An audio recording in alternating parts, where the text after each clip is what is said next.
આજરોજ અમે છોટાઉદેપુર નગરના તમામ નાગરિકો ભેગા થઈને આજે છોટાઉદેપુર જીઈબી ખાતે આવ્યા છે। અત્યારે વરસાદનો સમય છે, ખૂબ વિકટ પરિસ્થિતિ સર્જાઈ રહી છે। છોટાઉદેપુરની અંદર લાઇટોનો બહુ મોટો પ્રશ્ન હાલ ઉપસ્થિત છે। વારંવાર લાઇટો જવી, આખી રાત 2-3 કલાક સતત લાઇટો જવી, વરસાદનો છાંટોય પડવાનો ચાલુ ના થયો હોય ને લાઇટો જાય।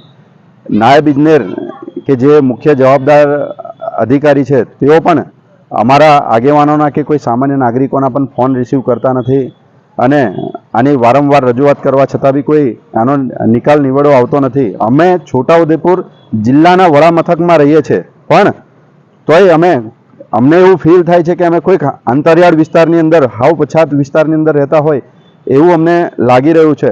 ખરેખર આ ખૂબ દુઃખની વાત છે। અત્રે અમે અધિકારીશ્રીને મળીને આવ્યા છે। એવો 2 દિવસની